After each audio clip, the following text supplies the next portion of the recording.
What is up, everybody? Welcome back to another Dynasty AMA with Player Profiler. I'm Dario Offstein, and I'm joined today by Evan Ringler, and we're going to be diving straight in. We've got lots of questions coming into this Reddit post from earlier this morning. Hopefully, we'll be getting some questions here in the chat as well. Hope everyone's Monday is off to a good start.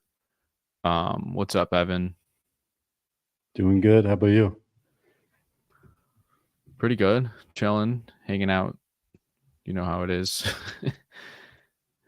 Do you want to let's just crack things open then?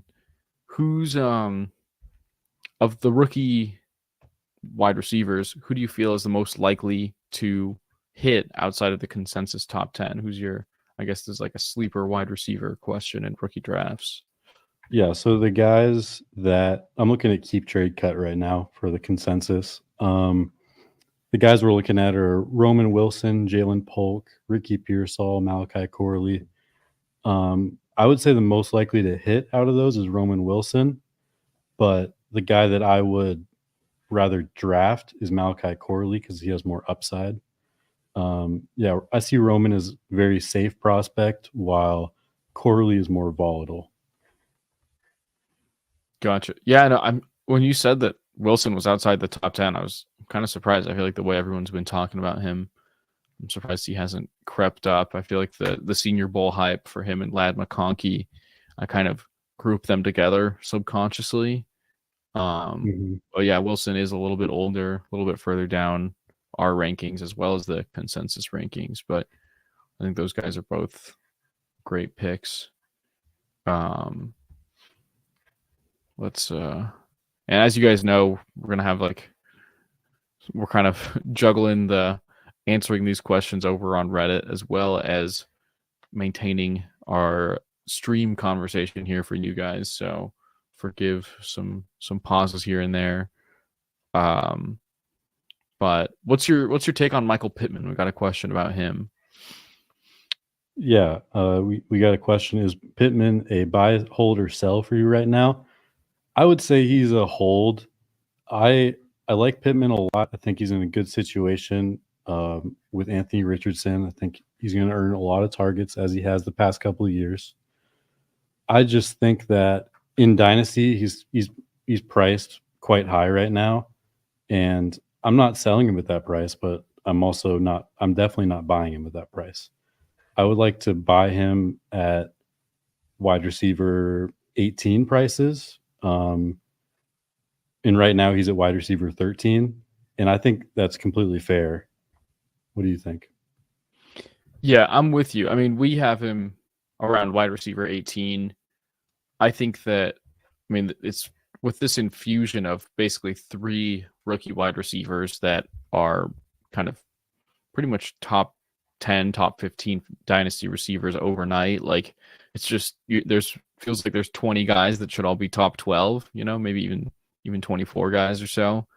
I think Michael Pittman is awesome. Obviously, I mean, he's got the target earning profile we want to see. He's on an offense that we trust. Shane Steichen in his first year in Indianapolis was truly cooking. And then Pittman, I mean, he had a 30% target share last season. There are not very many guys that you're seeing put up numbers like that. And he's, I think, 26 years old? Yeah, he's kind of entering his prime. He's, we get a healthy Anthony Richardson and that continued target rate. I could see him being a good buy up to wide receiver like 10 or 12 in Dynasty, honestly. I just think that he doesn't necessarily have a lot of room to go up from there. But if you're just buying him for his production, then yeah, go ahead. Yeah, I think I might be a slightly more bullish than you, but he's checking all the boxes, and I think if he put it all together and had a top 5, fantasy season, I don't think any of us would really be surprised. But yeah, like you said, is that the most likely outcome? Not necessarily. Yeah. Any other questions that have caught your eye so far? Yeah, thoughts on George Pickens as a dynasty asset? He's got good counting stats, but considering the offense, it seems like he won't earn enough targets to shed the boom bust label. I've been trying to tier up from him to guys like Nico and Waddle, but it's not working. Should I just be happy with him as my wide receiver 4? What do you think? As your wide receiver 4, that's a pretty deep lineup, I would say, right? I mean, for your, we have George Pickens probably, hovering inside the top 30 dynasty wide receivers. You got 4 of these top 30. You're probably in a pretty decent spot. I can understand wanting to trade him right now. I think that he's going to be extremely volatile with the Arthur Smith philosophy coming into town in Pittsburgh, and also Russell Wilson.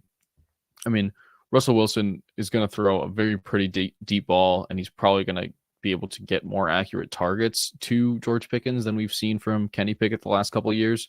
But I think that offensive volume is really worrisome. However, the rate at which he was earning targets without Deontay Johnson on the field was extremely encouraging last year. We know Deontay Johnson is in Carolina now. I think that, I don't know, I'm kind of leaning towards just, saying you should be happy to hold him as your wide receiver 4. What do you think? Yeah, I totally agree. I think that while there's definitely a ceiling, there's not, he's not going to be a league winner or anything because he's playing in the Pittsburgh offense. I think that he will be potentially a good wide receiver 2 in fantasy. I think that's kind of his ceiling, but I think his floor is maybe a low end wide receiver 3, and that's perfectly fine as your wide receiver 4 on your dynasty team. And yes, he'll be volatile from week to week, but if you can just construct your roster so you just plug him in every week, you'll probably be happy by the end of the season. Yeah, I think that's even, there aren't many players where whether a league is best ball should matter that much. But I think he's going to be one of those players, like kind of the stereotypes we've had about Gabe Davis in recent years.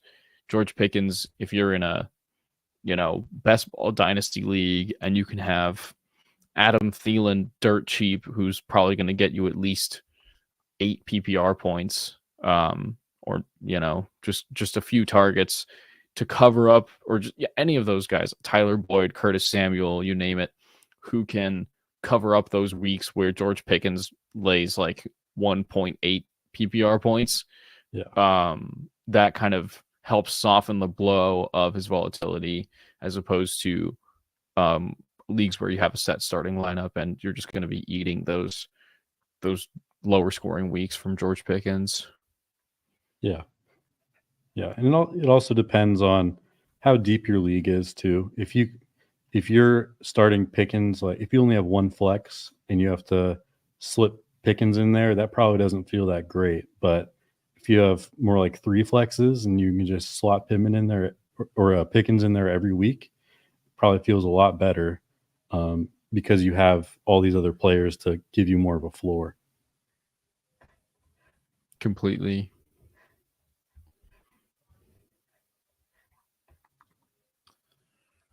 Let's go to a question in the chat here on YouTube. Got a question about a 14-team league. This is kind of a lot happening here. Standard 10, 1.75 tight end premium, quarter yards per start 10. Start 10. That's what it is. 14 teams start 10. Hurts, Purdy, Debo, Freiermuth for Cousins, Burrow, Higgins, Kelsey. It's a lot to unpack. 2 quarterbacks on both sides. I think. Okay, so let's see here. I would take Purdy over Kirk pretty easily. And Burrow and Hurts. I would take Hurts over Burrow plus Kelsey. I think that's more than fair. And then you're left with Debo and Freiermuth versus Higgins. What do you think about that? Debo plus Freiermuth versus Higgins. Probably take the Debo plus Freiermuth side. Seems like the first team with the team that got Hurts and Purdy is probably coming out ahead here. I think I agree. I think the age concerns for Kelsey and Cousins are the driving factor For in sure. in the And I also assessment think there. that at Player Profiler, we're pretty high on Jalen Hurts.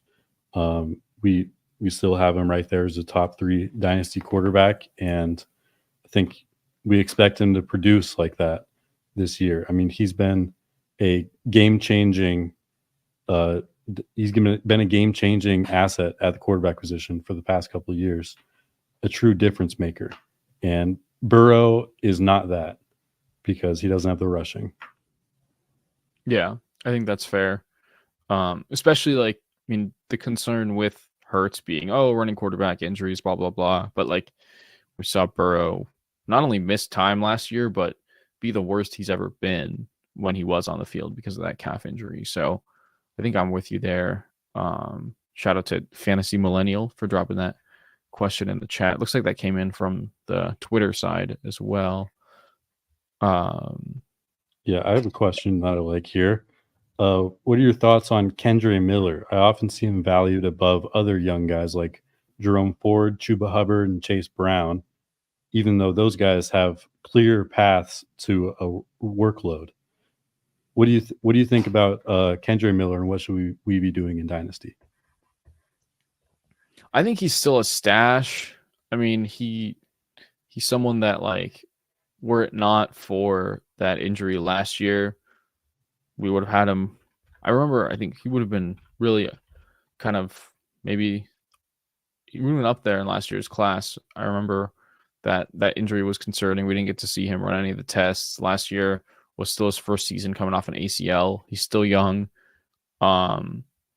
We have him, let's see, a little ways ahead of, where is Chase Brown? No, we don't have him ahead. We personally have him behind Chase Brown. I think, Chase Brown is definitely an exciting alternative in that range.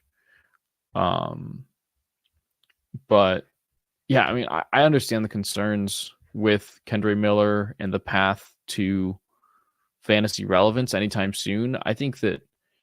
I personally think that Jamal Williams is pretty washed, and he'll probably be kind of eating into that segment of the Saints backfield. But I think right now,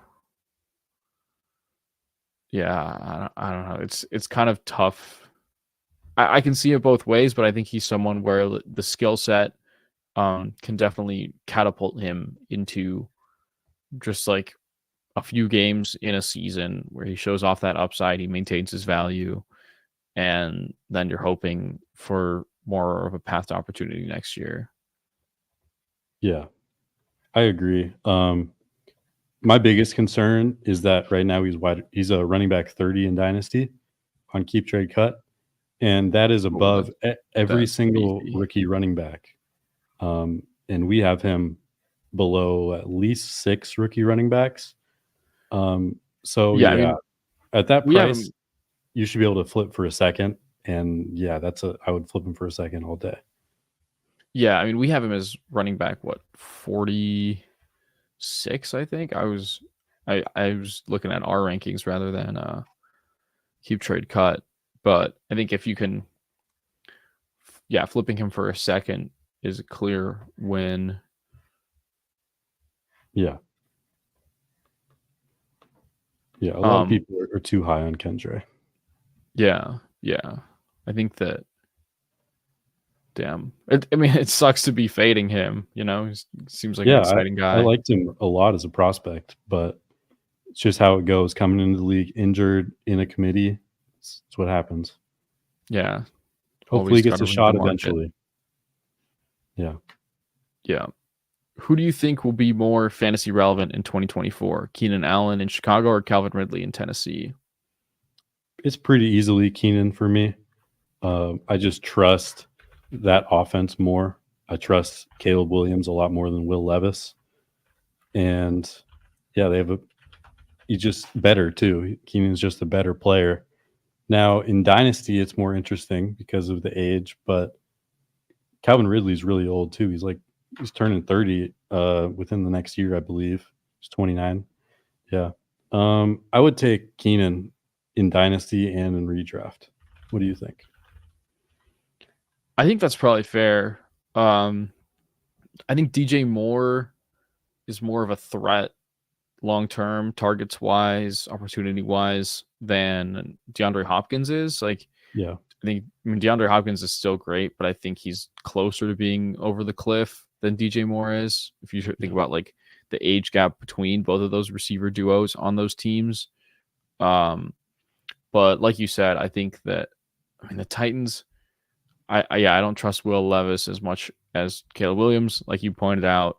And I think that it's pretty, like, I don't know, the numbers that Keenan Allen put up last year are pretty undeniable. I don't think that skill set's going away. He's still going to be able to get open.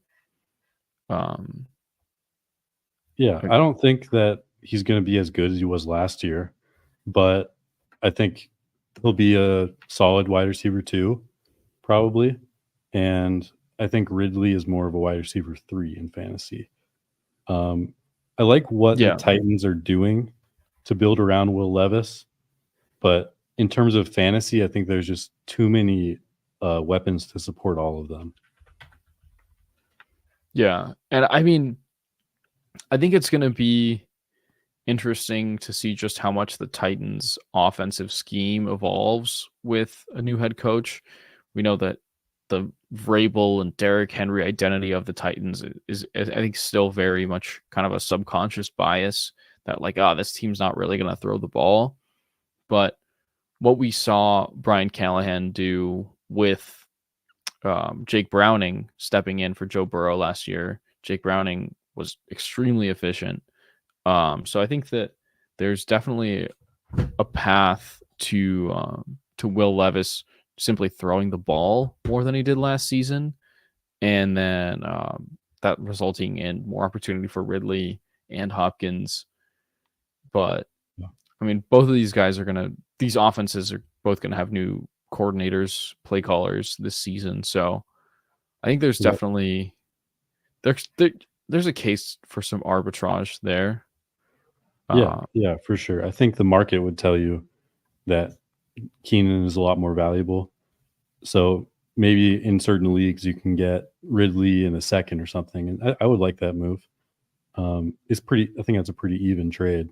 It's also worth noting that Keenan's on a 1-year deal, effectively. Yeah. So I mean, I think we don't know. There's a chance that he retires after this year. He's already 32, but even if he doesn't, he'll be on a new team.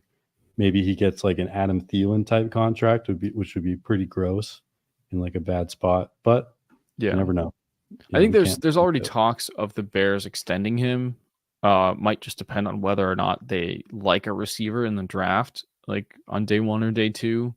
Yeah, that's the other thing. I've been seeing people, even after the Keenan trade, still mocking them to get Odunze at 9, which that would be pretty tough for the whole receiver room. I don't know how I would predict that. Yeah, that would be pretty sick to see Keenan Allen and his clone on the same team. Yeah, and it's worth saying that, man, Caleb Williams is walking into the best situation for a top 5 pick that I can remember, except for Trey Lance. So as long as he starts more than 4 games, it'll be the best situation that we've seen in a long time. Oh yeah, I mean, I'm trying to think the Bears' offensive line. Trying to remember off the top of my head. I feel like they've done a good job shoring it up, right? Yeah, it ranked fairly high last year from the metrics that I've seen, like borderline top 10. And they could also take an offensive lineman at pick 9. That'll be I mean, I think, not to completely turn this question on its head, but it's like, I mean, I don't know how Caleb Williams isn't being drafted higher in redraft. I mean, obviously in Dynasty, he's already being seen as a very valuable asset. But I mean, we have him, let's see, at quarterback 10 in Dynasty, which feels like, I mean, CJ Stroud is quarterback 4. Like, this time next year, I think there's a very, very clear path for Caleb Williams to be in that stratosphere for sure. Especially, like you said, the offensive situation is just the absolute nuts. Yeah, for sure. In a super flex league, are you taking Marvin Harrison or Caleb Williams? It's been a big debate recently. I think I'm taking Caleb Williams. I mean, like you said, super flex league. No matter, you wouldn't hesitate between Josh Allen and CD Lamb, right? Like, I think that the value that Caleb Williams can provide for your dynasty team it's like people forget that he's a running quarterback too. I mean, he's got everything we want in a fantasy quarterback. I'm very excited. Yeah, I agree. Yeah, my issue with taking quarterbacks early in superflex leagues is that we just are not very good at evaluating quarterbacks. But if everybody says that this prospect is elite and we all know that his situation is elite, then I think that we should just take him 101 no matter what. And Marvin is awesome, but he doesn't have the same kind of value ceiling as a quarterback does. Yeah, and I mean, there's much more talk of a different receiver, like kind of surprising us on draft night and being the wide receiver one of the draft. There's really no debate that Caleb Williams is the number one overall pick in this draft. I think that from the NFL's perspective, there's no hesitation that he's the best prospect in his position. Whereas Marvin Harrison Jr., I mean, like Malik Neighbors and Rome Odunze, while they're perceived as being behind Marvin Harrison, I think there's less of a gap between that tier of receivers than there is between the top tier of quarterbacks. Would you agree with that? Yeah, I definitely agree. I think Neighbors and Odunze are elite prospects in their own right, and I'd be happy to get any of the three. And one thing that was interesting, Daniel Jeremiah put out a mock last week that had all three wide receivers going to like not great landing spots. I think that right now the fantasy community is kind of looking at things in a best case scenario point of view, when usually the NFL draft, the amount of players that we want shrinks. Like there's just bad landing spots. There's people who fall in the draft. So right now, if you view the 107 as the tier break, which I do, maybe it ends up being more like the 106 if, I don't know, a wide receiver goes to a landing spot we don't like, or a quarterback goes to a landing spot we don't like Denver or something like that. Here, we got a good question in the chat here from Let's Go Buffalo. Pull that up. Let's see. I have picks 102, 103, 104, 105 in my super flex rookie draft. I have Lamar, Love, and Anthony Richardson. Sounds like 101 is going to be Marvin Harrison Jr. What would you do with my picks? Sheesh. Yeah, I mean, obviously this is a great spot to be in, but also, I mean, what do you do? You can't take, I think you have to trade out of the 102 and let someone else come up and get Caleb, because obviously you don't want to draft another quarterback here. You already have two elite ones, and Love is like, I don't know, top 12. He's right there. Yeah.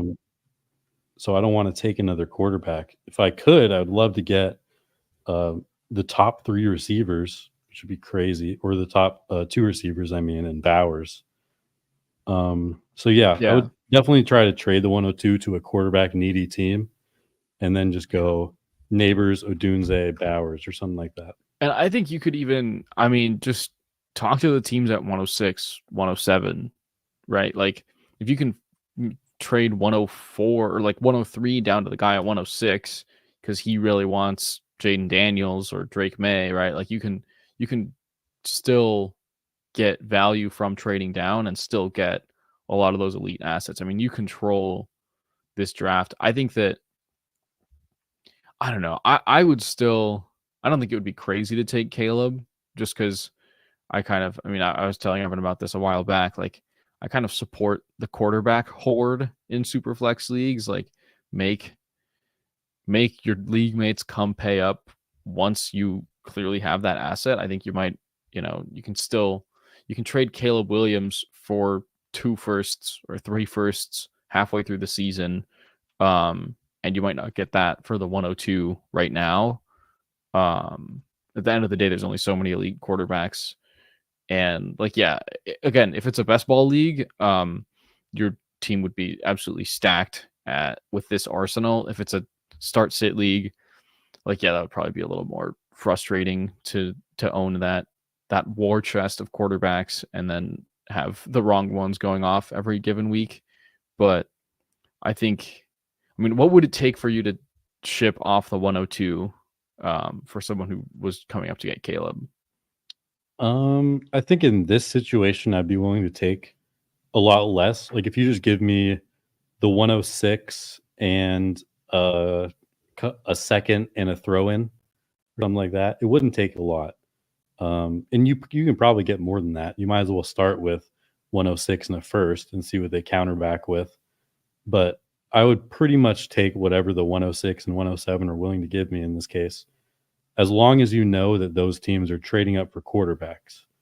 Because, I mean, I'm fine taking Caleb here, but I would really prefer to let everyone else take the quarterbacks while I get all the top skill players, except for Marv, obviously. Yeah, I think I'm just more hesitant to sell low almost. I mean, I think that there's a case to be made either way. You're going to have to get that value back at some point. But I think if people are lowballing you for the 102 because they think, oh, he's not going to draft a quarterback, he's already got 3 of them. I don't know. I'd rather not. If the pick value doesn't add up, I'd rather just hold on to it and then make people pay up at some point. Because at the end of the day, you could probably, plug it into the trade calculator 6 months from now, and Caleb Williams is going to be worth more than what you might get for the 102 today. Yeah, that's fair. Yeah, I mean, the quarterback hoard is tricky because sometimes the league market will just kind of say, okay, then you can just keep those quarterbacks. We're not going to pay it. We're not going to, pay the price to come get them for you. So that's kind of what I'm worried about. But yeah, it depends on your league market. If you think you can trade Caleb later, then fine, just take him. Yep. And we've got a good question here about Nico Collins. What did you think of his profile and advanced metrics prior to last season? In terms of his value perception in the community, there's been some discussion, and this commenter thinks he's overvalued and he's concerned by the lack of production in his first 2 years. And he shouldn't be valued as a top 10 wide receiver. Yeah. So early in the offseason, when we were moving around our rankings at PlayerProfiler and all that, I was pounding the table to move Nico up. So I'm the Nico guy over here, but then I went over to Reddit, and apparently I'm not a Nico guy. Because I know, right? They are just bananas with his value. I love Nico. I think he's going to be good, but they've also been talking a lot about bringing in another receiver, which would, they already have Tank Dell too. If they brought in another guy, that would be a little tricky. And we've only seen 1 year of Nico really be good. And I get that he was playing with Davis Mills the first 2 years, but still the metrics were just very uninspiring. And he had one great year, and I think he's probably going to be pretty good, but he was also 2 points higher than expected in terms of fantasy points per game. So I expect that to regress, but maybe the targets go up a little bit. So yeah, what do you think? Yeah, I'm with you. I mean, I think top 10 is rich. I remember, probably when the season ended, we had Nico. We were probably lagging on him in our dynasty rankings, closer to wide receiver 25, and we had Tank Dell closer to wide receiver 15.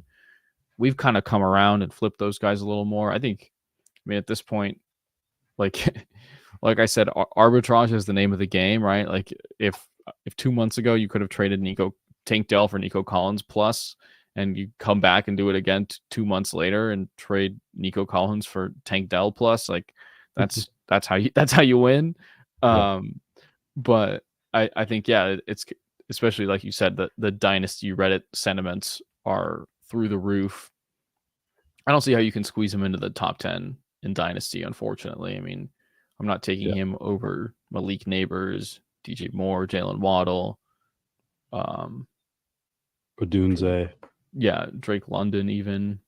Yeah, I don't even know if you can get him into the top 15. It's just like yeah, he was really good last year, but also a lot of the games where he popped off were games where he was the only receiver on the field, basically. Yeah, I would still take Pittman over him, Tyreek over him, Olave, probably Ayuk, Waddle, Odunze. I think you start to talk about him in like the Devontae Smith range. Yeah, for sure. And even then you're already like, I think you could make the case for Pittman over him. And then there's exciting younger guys, right? Like there's a reason we have him behind Jordan Addison and Rashid Rice, you know? But yeah, so I think in response to this question, he's not top 10 for us, but I think at least I'm willing to understand the excitement and kind of look past the first 2 years to some degree, right? Like, I mean, I think those Texans offenses, and he had the injuries, were kind of outlier levels of bad. Yeah.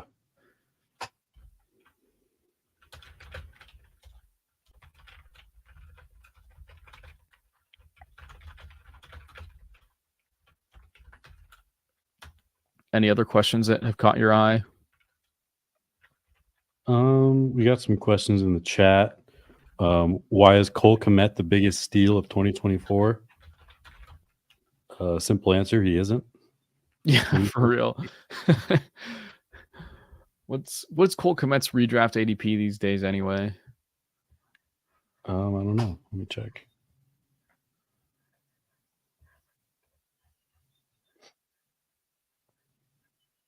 I'm just worried about Kmet because the reason that he's produced like he has the past couple of years is because he's just running more routes than almost anyone else.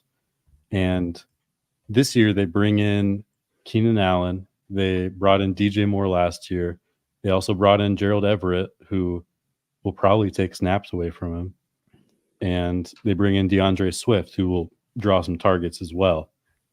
I just think that he's the odd man out, and he can be a solid tight end too, but I would be surprised if he was a tight end 1 again. Yeah, I mean, it seems like he's one of those guys who's a tight end 1 every year on like the technicality that finishing tight end 11 is tight end 1. But also, who cares? Yeah, exactly. Yeah. Like he's not someone that's been a difference maker ever, really. I mean, he'll have like he's been lucky to have a couple games each of the last 2 years where he gets 2 touchdowns in the same week, and so those spike weeks carry his season from a best ball and redraft perspective. But like you said, the target competition is only getting stiffer. Gerald Everett and Keenan Allen are both new there. I don't think Gerald Everett's going to steal a ton of targets, but if he's taking 10 or 15% of routes away from Cole Kmet, that's a big problem. Yeah. So yeah, I think that I'm in agreement with you that Cole Kmet is not the biggest steal of 2024.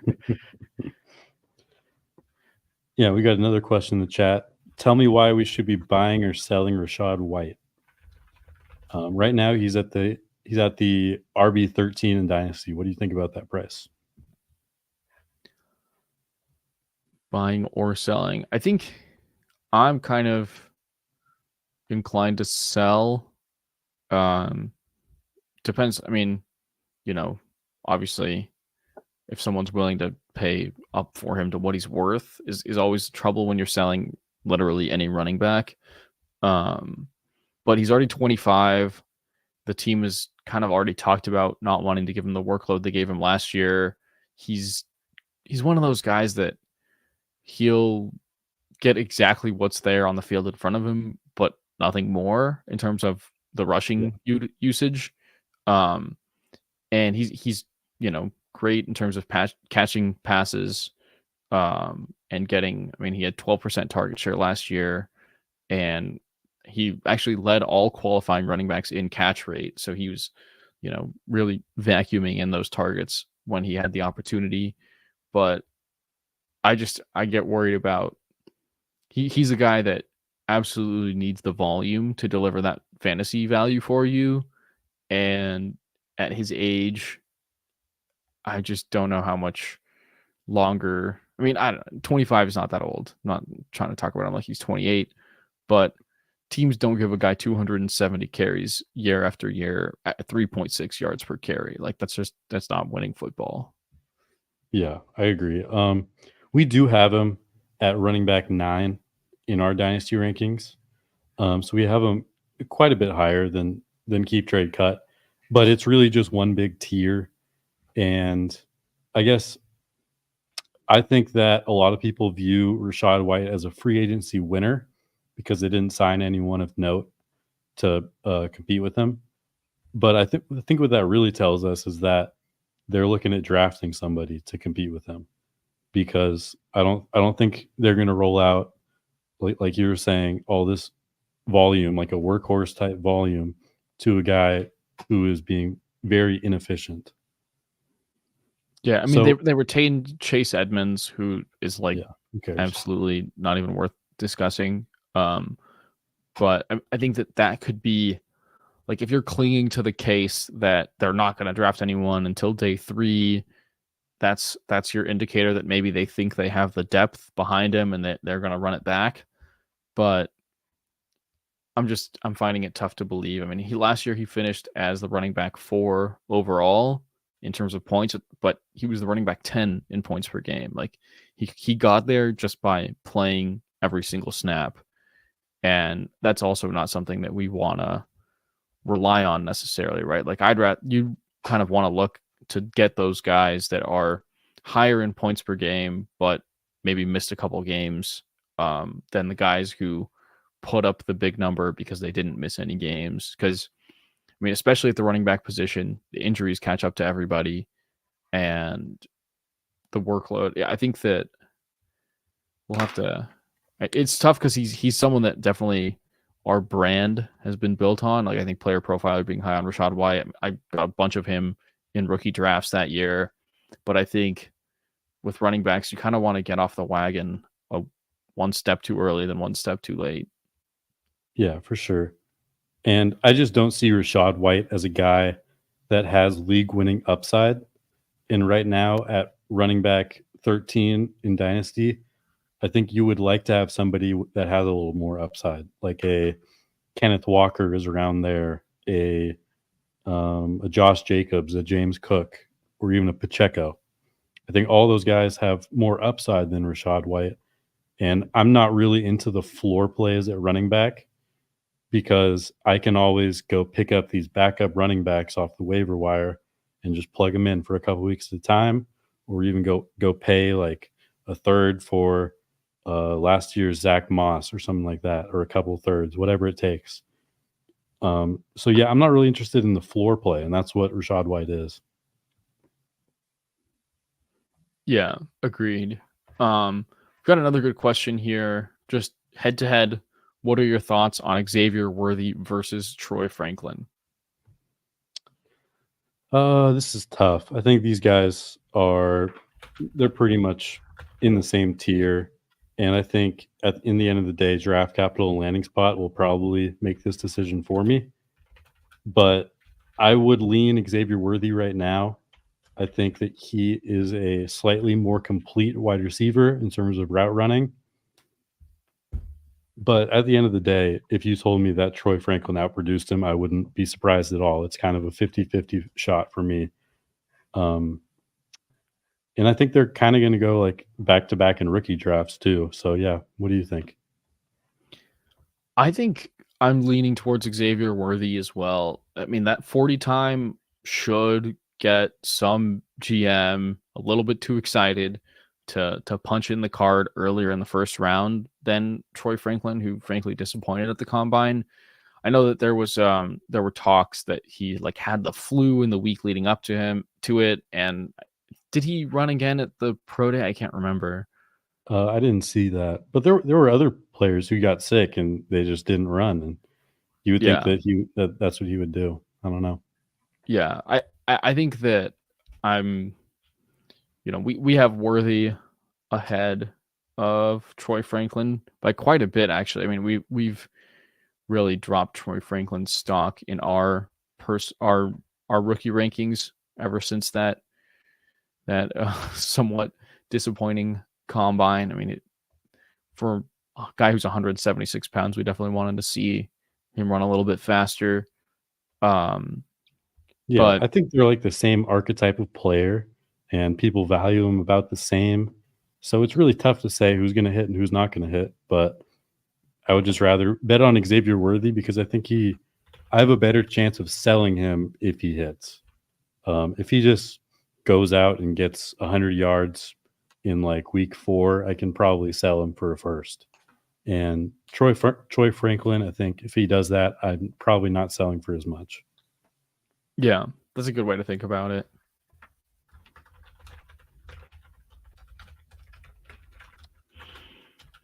All right. Question from Greg in the chat.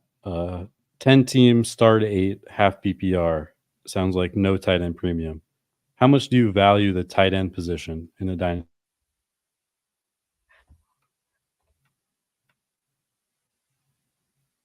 I think I'm more than happy to be a tight end punter. Like, let someone else draft Sam Laporta, Mark Andrews earlier, while you pick up value at running back, receiver, quarterback, the positions that actually score more points. What are your thoughts? I agree. In most formats, I want to punt tight end, especially non tight end premium. But in this format specifically, 10 teams, start 8. That is as shallow as you can get, basically. I've yet to see a shallower league than that. So that tight end position really means a lot in terms of winning weeks because it's now 12% of your lineup as opposed to like 8 or 9% in most leagues. So I would be actually more willing in this type of format to pay up for an elite tight end, just because if you really want to win the championship in this league, your entire starting lineup needs to be full of studs. Yeah, I think that's true. I don't know. I'm typically of the belief that it's in the deeper leagues that you get even more leverage with those like elite onesie positions. Not clear whether this is a super flex league or not. But if you have, say, Travis Kelce 2 years ago, I think he's worth more in a 16 team league than a 10 team league in a vacuum, just because you're kind of, there's more teams that you're beating up on by having that elite guy. Like you said, I mean, you're not going to win this league by having, let's see, I mean, if it's a 10 team league, um, you're not going to win this league by having Cole Kmet as your best tight end, just to bring things full circle. But I think you can get an Evan Ingram in your startup and get similar enough production. And when someone else in your league drafts Laporta and you get Neighbors or whatever, like I think that there's more chance for separation at those other positions. Yeah. I like Ingram a lot. That would be a good target. Another one, a good arbitrage play would be George Kittle. I think that he has that kind of weak winning upside, even if you don't know when it's coming.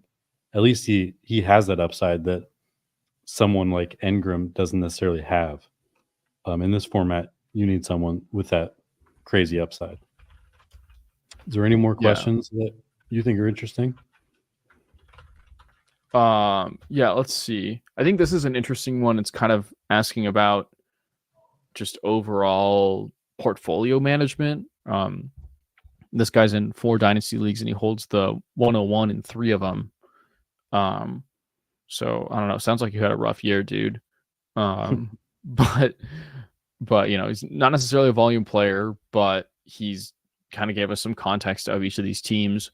One of them, he only has Dak as his quarterback. He's definitely going Caleb. Another one, he's got Herbert, Russ, and Goff. Also owns the 103, so contemplating Caleb and Neighbors, or trying to, finesse that one. Third league, he's got Stroud, Richardson, and Watson, the 101 and the 105.